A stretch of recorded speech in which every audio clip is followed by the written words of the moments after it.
When our academic advisor asked us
Okay, well.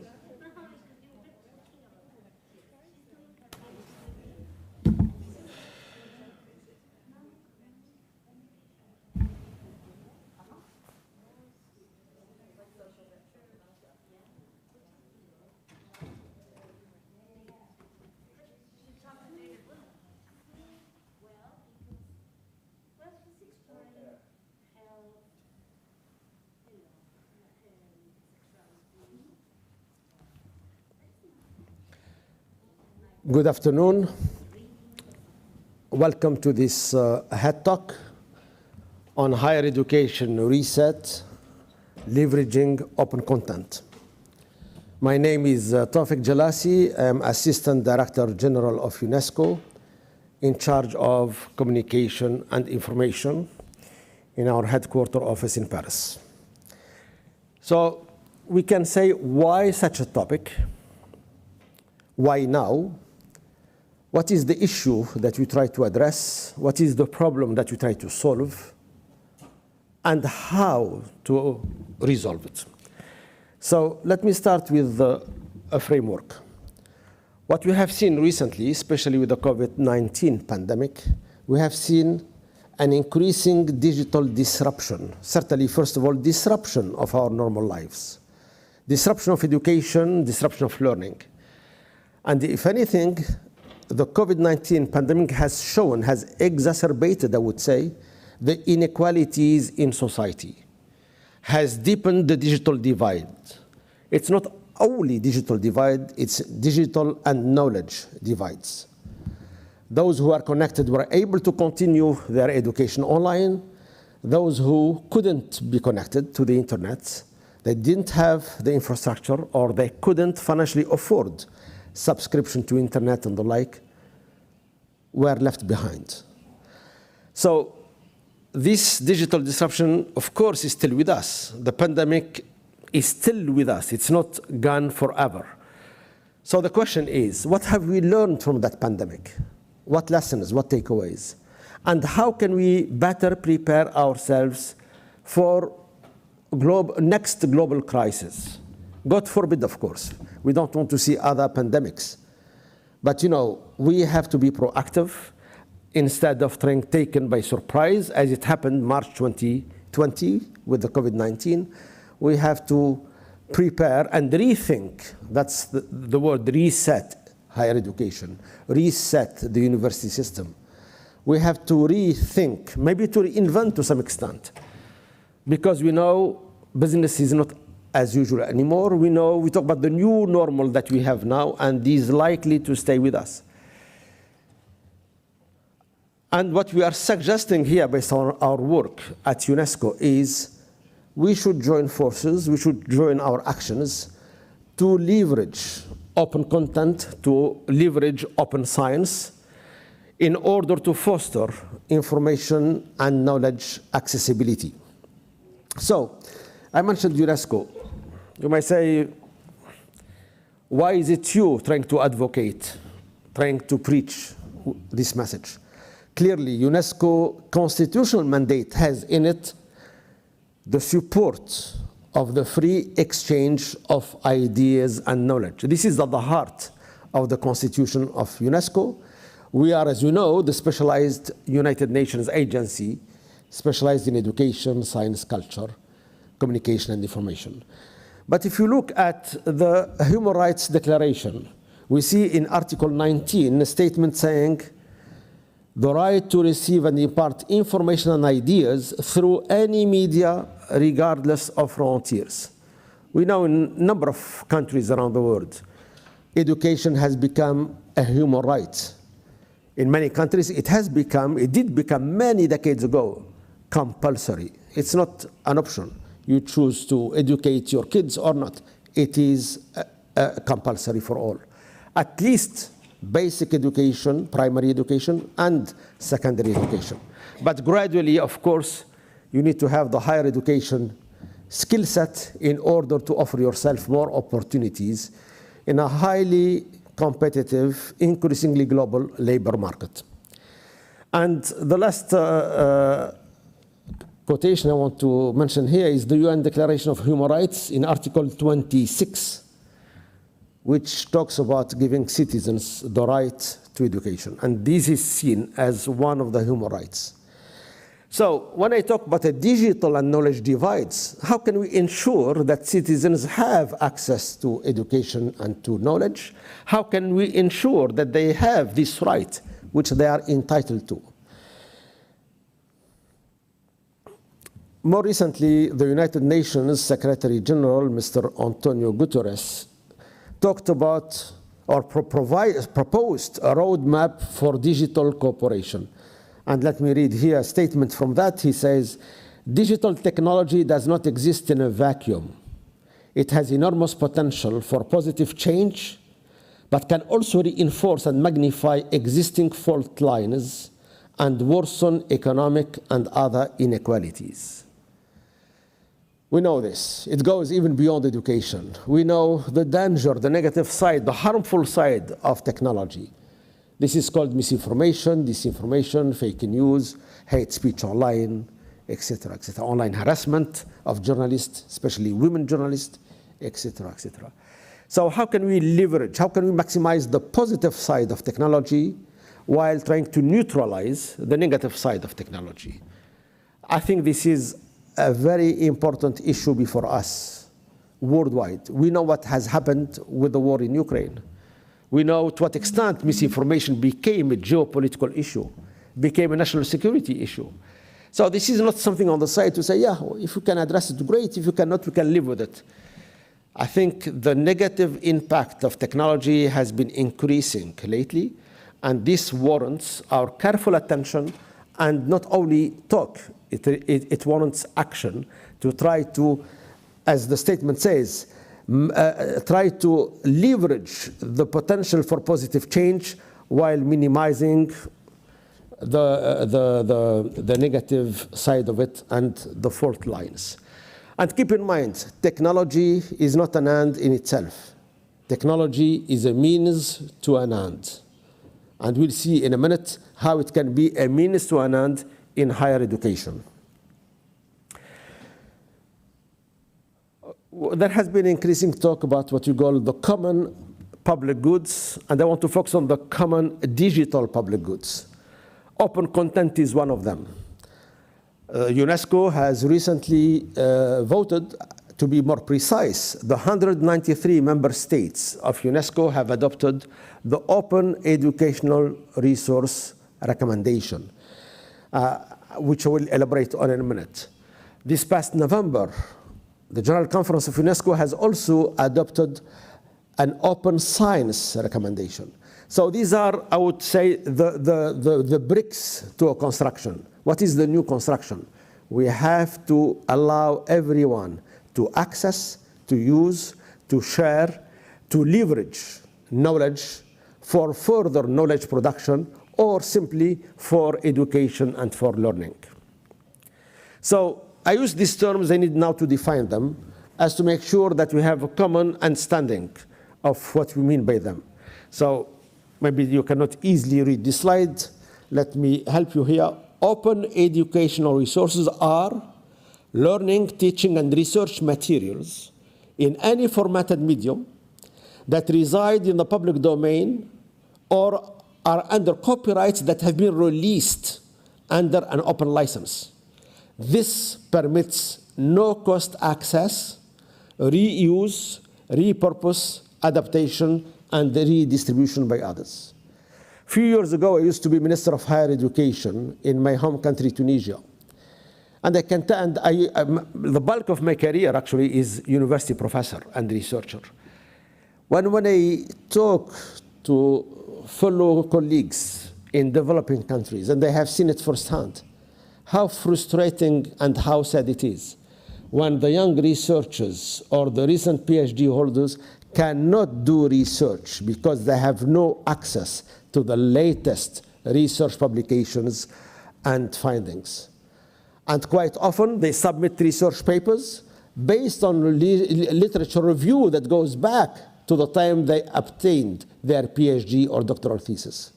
And typically that submission gets rejected to say, well, your work is not up to date. Integrate the latest research outcomes in it. Well, how can they do that? They don't have access to those research publications simply because their university cannot financially afford it. As simple as that. I have seen this right, center, and left. So how can we really share knowledge? How can we contribute to advancing the state of the art in knowledge? And knowledge and research feeds teaching. This is a two-directional relationship. Research informs teaching, and by teaching the findings of that research, new questions get raised for further research. We don't want to be just teaching institutions. We have to be truly teaching and research institutions. How can you be relevant? How can you deliver quality when you are not up to the minute? And you cannot be up to the minute because you do not have access to open content. So this is a big issue, obviously. We talk about open license, which refers to a license that respects the intellectual property rights of the copyright owner and provides permission granting the public the rights to access, reuse, repurpose, adapt, and redistribute. So we know open license, we know open software as an example. We know it in other industries. We have to use it, of course, more or less the same extent in knowledge as well.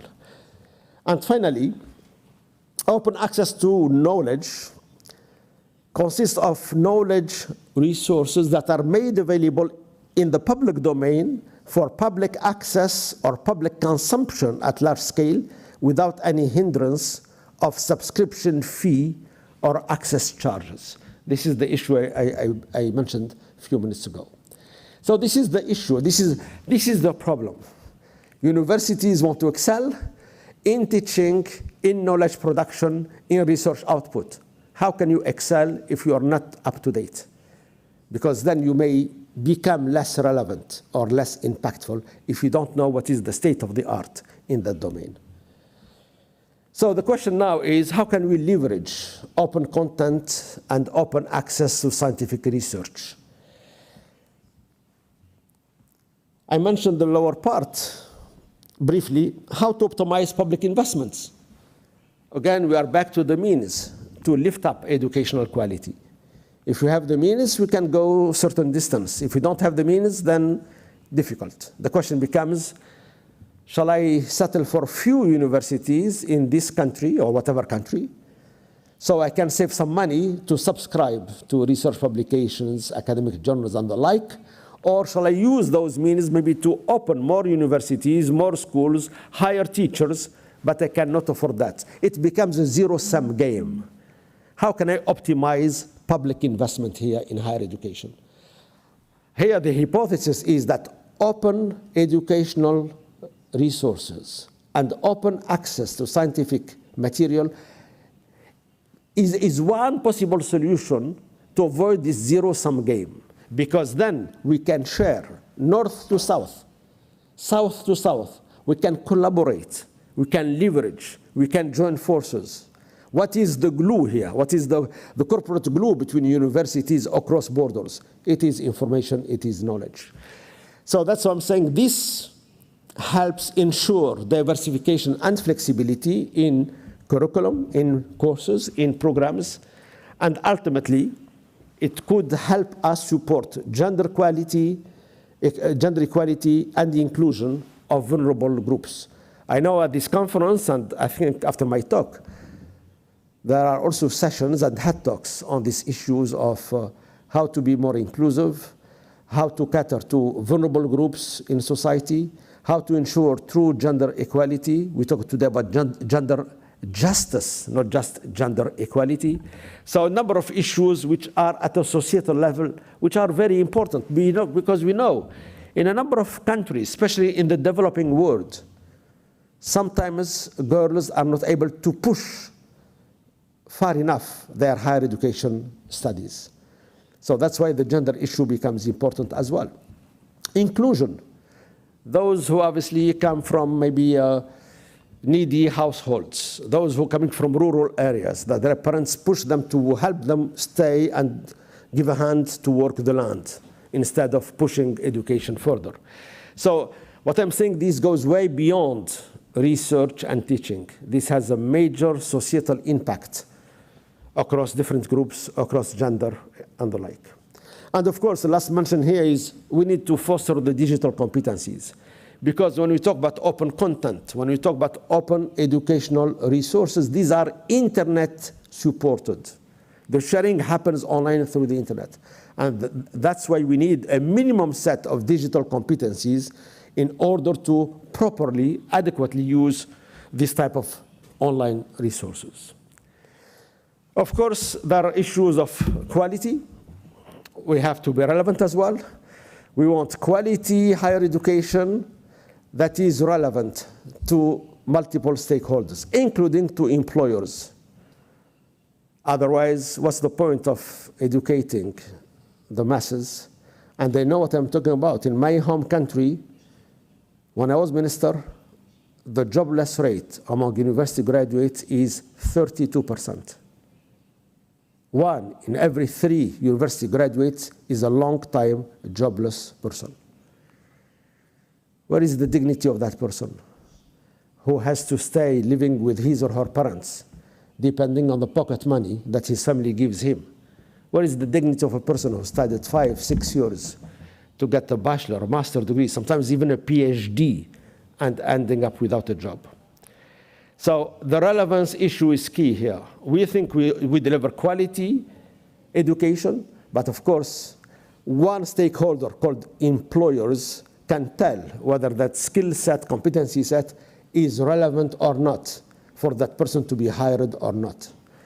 And finally, of course, the issue of, which I hinted to earlier, the issue of collaboration in creating a new knowledge, in sharing educational resources and research findings. And we need, obviously, to come up with a new paradigm. As I said, not only north-south, because the traditional approach is north-south. But today we see increasing south-south cooperation to try to address these challenges. I just mentioned this type of collaboration. UNESCO has been involved in a number of projects. Here I mentioned just 2 for the sake of illustration.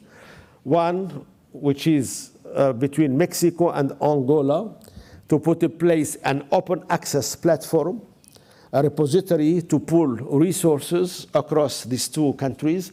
And actually what was done became available to other Portuguese-speaking countries in Africa. So it started with Angola, but then it became available to a much wider geographical space.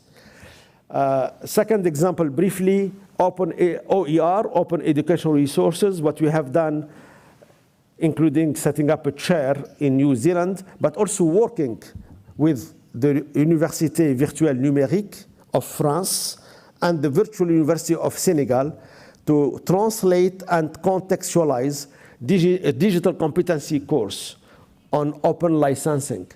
These are just a couple of examples, and if you connect to the UNESCO website, you'll find all the details about them. But also, you see the names of our program specialists who have been working on these projects and many others. So obviously, because I don't have much time, and I'm not the person who was involved hands-on with these projects, but I invite you, if you have an interest, to reach out to us to give you more details about it. But clearly what I'm saying is, let's not try to reinvent the wheel. Many of you in this room, but also connected online, represent universities. You are working in universities, and you know the type of knowledge and information assets that you have. If we join forces, if we partner with each other, as we say, 1 + 1 would equal 3 and not 2. Let me conclude here, because I was asked to leave a bit of time for maybe Q&A or an exchange. It doesn't have to be Q&A. It can be an exchange of experiences among you here present and possibly those connected online. So let me make sure that I leave at least 6-7 minutes before the time is up for this session. Let me conclude by saying, because of the reasons I mentioned before, again, let me summarize what I talked about. I talked about why transforming higher education, what can be done, and how to implement it. And I believe these are the 3 key questions. What is the case for change? Why? Why shall we do it?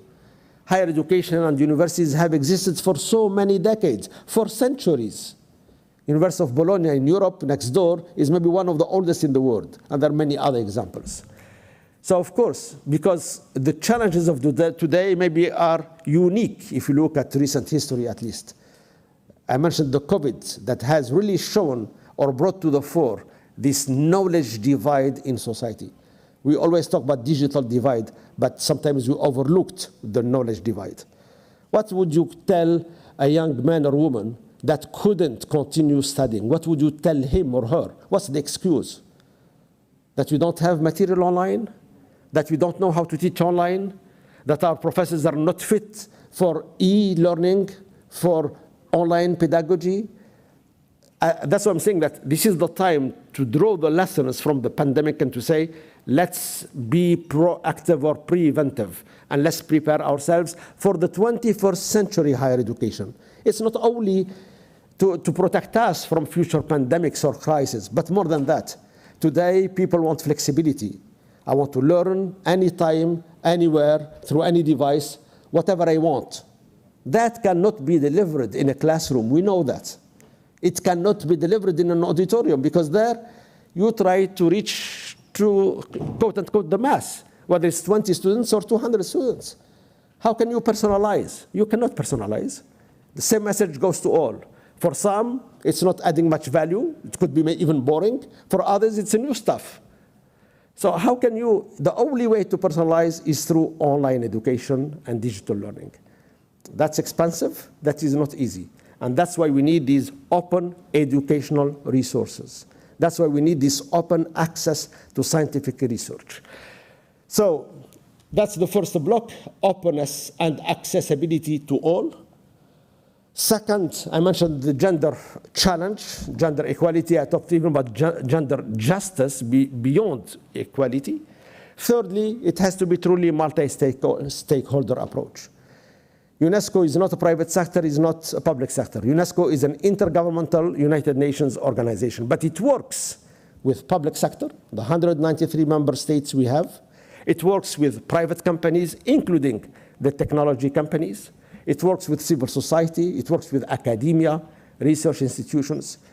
We believe we need to take that multi-stakeholder approach and to make it value-adding to all.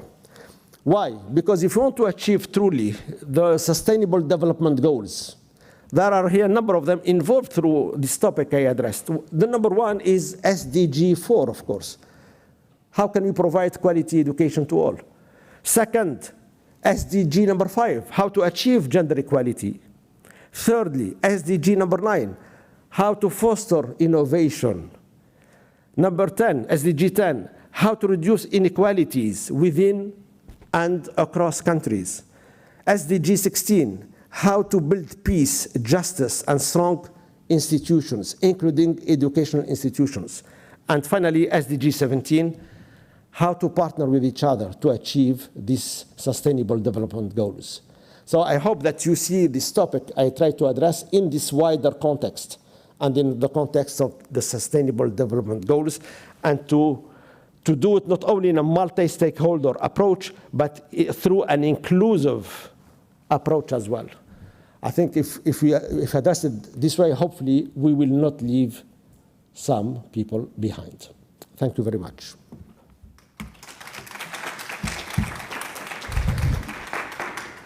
I believe we have maybe 4 minutes for any comments or questions. Excuse me, I think, there is a question here. How can we be sure to have the right information in the free resource? Very good question. Thank you, sir or madam. Tazi from Morocco. Thank you very much for this question. How to be sure to have the right information? That's our responsibility as educators, as researchers, as value creators. We have a role to play. We are not the postman or postwoman. We are not just taking knowledge from one side and passing it on to the pupil, to the student. We have to make sense. What is relevant? What is quality? What is value adding? That's our role as educators. When we design a course, when we put together a curriculum, we choose what books, textbook, what chapters, what articles, what case studies. We have to discern between the good and the less good. So I think it's the same that applies online, because you're right. Online we can find all types of information, all types of resources. So I think this stays with us as educators, as researchers, to make sure that we identify the right information among the freely available resources. And our customers will tell. I mean, typically in most universities, students evaluate professors at the end of a course. This is one stakeholder. Employers evaluate the quality of the skill set that we bring about with our graduates. That's another judge or referee to say, well, your selection was spot on, or your selection really didn't meet the mark. Please. Nadine Zacharias. I'm from Swinburne University Technology in Melbourne, Australia. I co-supervised a PhD recently that looked at open educational resources through a social justice lens. And the key finding really was that, it's only the most privileged people at the moment who benefit from most of the OERs that are out there, particularly MOOCs. And that really, the disadvantage we see in, face-to-face education or traditional higher education gets reproduced, with OERs. So where's the impetus for change going to come from, particularly following, the comments you've made about COVID and exacerbating disadvantage along the digital divide? What needs to happen so that your vision can be realized?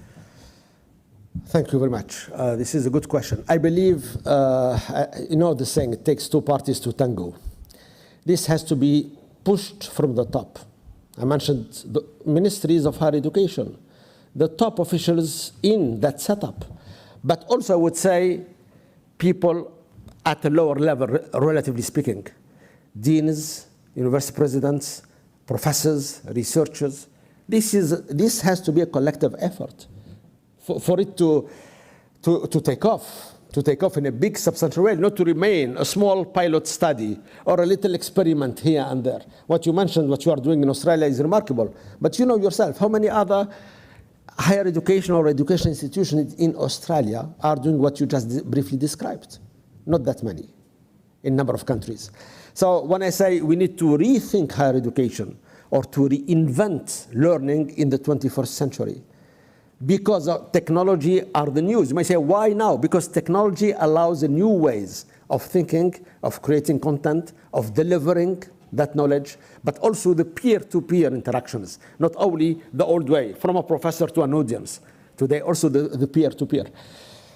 That's why I'm saying that it has to be initiated by the top. The ministries of higher education have to initiate it, but others have to embrace it as well. It cannot be all the time pushed from the top. The people concerned have to embrace it if we want it to stick and to be sustainable. Thank you. One last question, please? Hi, thank you.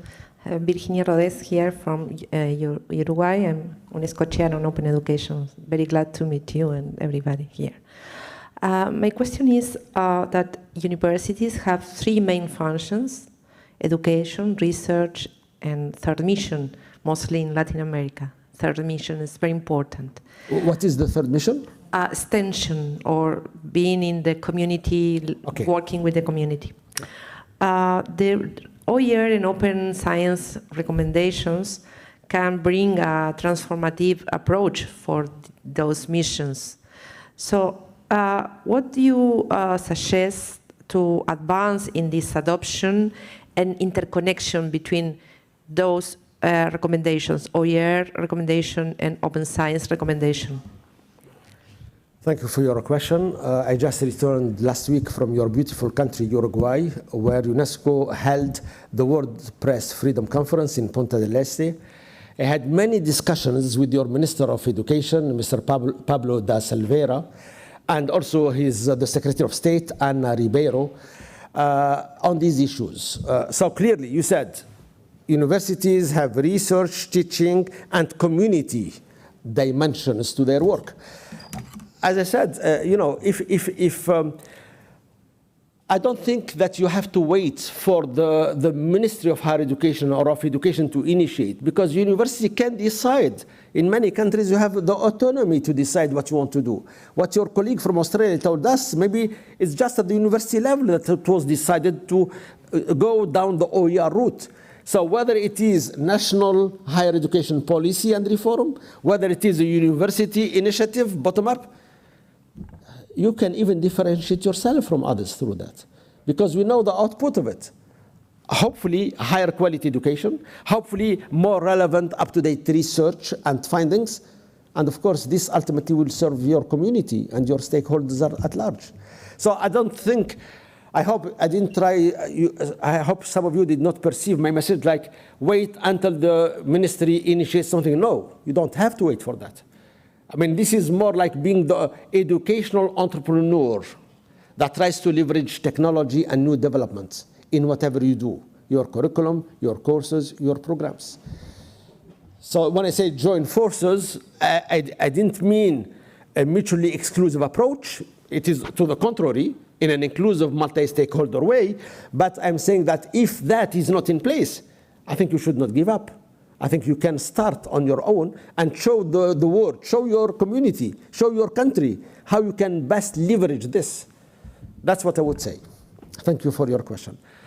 I was given many signs that my time is up, so I have to be respectful to the organizers, because I think you have now, maybe with our permission, we can inject a dose of caffeine into your biological system and mine. A 10-minute short break before the next session. I was told that next session is at 5 o'clock. No? No, people are shaking their head no.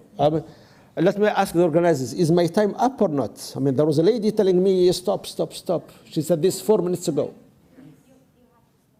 Yeah, you are confirming that. Okay, thank you all. And I hope you continue the discussion, the exchange among yourselves, and feel free to connect to our website. Thank you very much. Thank you.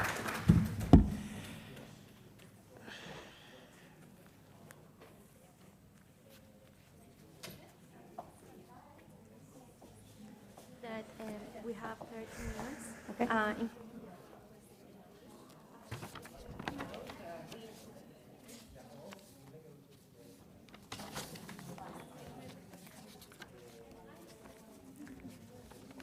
Hello. You are next, maybe? The clicker is here. Are you looking for a clicker? It's here. Clicker is here.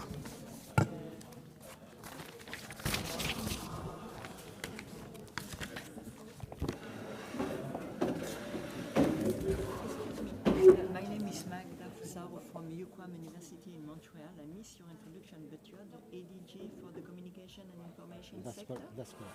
May I